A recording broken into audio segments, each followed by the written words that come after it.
Hello and welcome to my YouTube channel. My name is Penisha Dikwetle and I'm a transformation life coach. And as you can see, if you scroll down on my channel, you will see that I have covered a host of topics from self-awareness, confrontations, how to deal with confrontations, and how to be happy and self-assessment. I've covered a lot of topics, so you just scroll down and see what else I've covered in this channel. But today I want to talk about healing.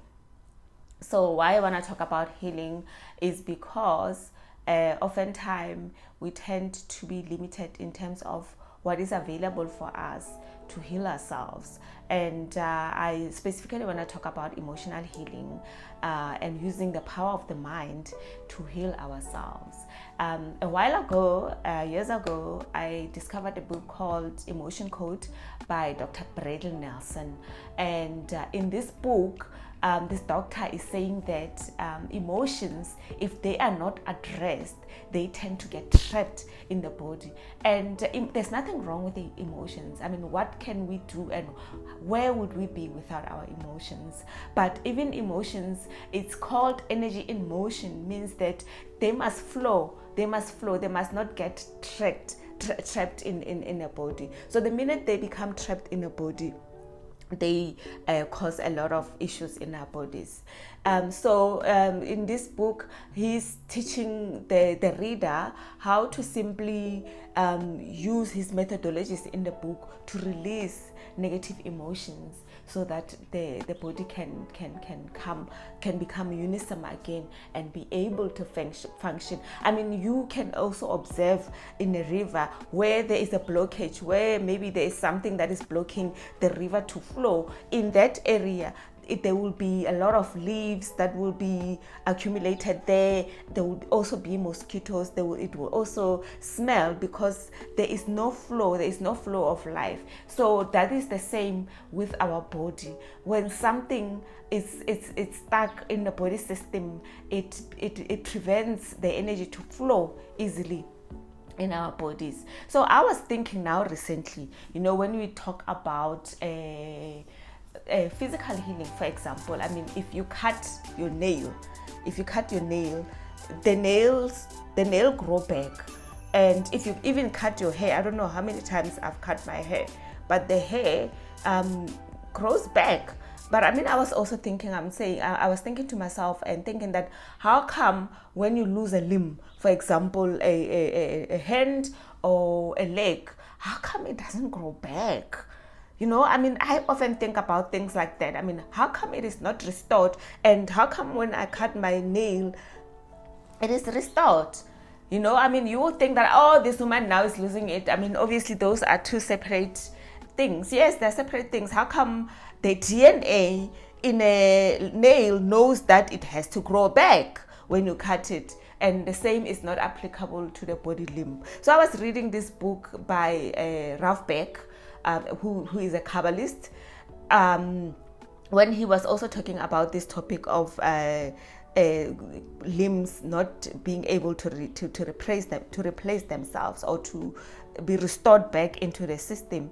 And he says that the DNA in a hair or in the nails never ceases in its energy regeneration intelligence, whereas other parts of the body do not have within the DNA the power to regenerate.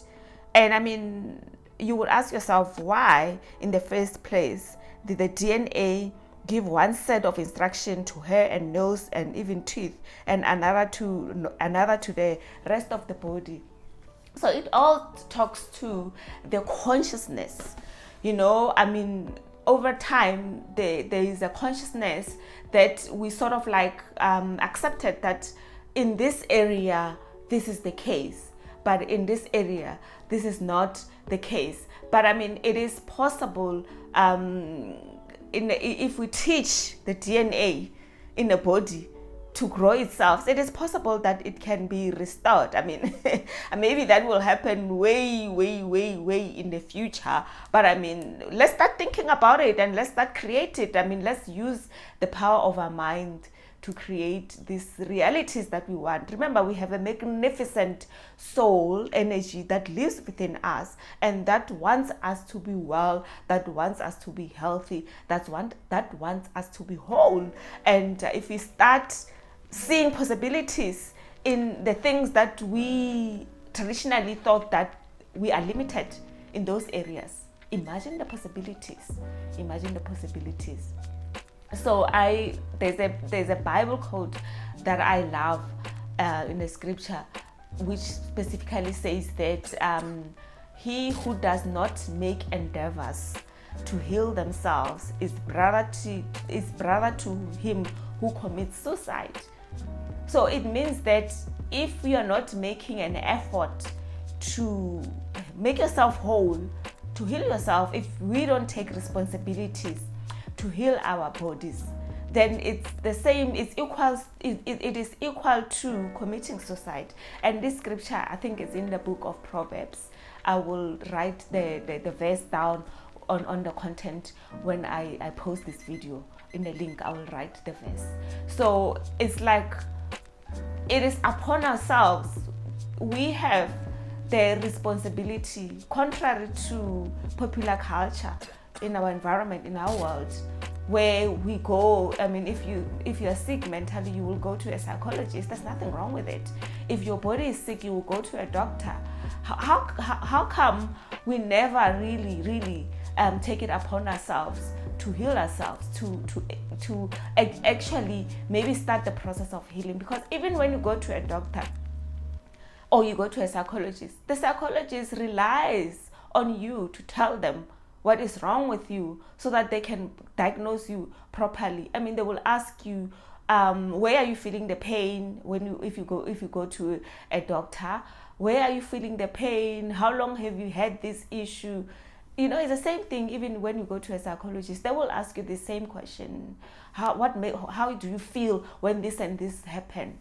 You know, why can't we also learn to carry this forward and do it ourselves? Because we are empowered. You know, we are the creator of all our own realities. So this is what this scripture is also talking about. It says that don't sit back while you're sick and allow your body to deteriorate and allow the sickness to eat you alive. You can continue taking the treatment that you get from the doctor, but do something else. Take effort, make an effort, and use your mind. We have this powerful mind that is not being utilized. We must use our mind to also, you know, heal our bodies. We are capable. We can do it, and it is upon ourselves to do that so that we can live a healthy life, enjoy our lives, you know, until we reach an age where it is well with us. So this is mainly what I want to talk about. I mean, even when you go and get a treatment, anything that you use externally, physically, you know, to heal yourself, still requires you to have that belief. You know, there's a thing called the placebo effect, which is normally it is a pill that is not potent. It's like a sugar pill where they did a research where they gave certain people this placebo pill and other people they gave them the real pill.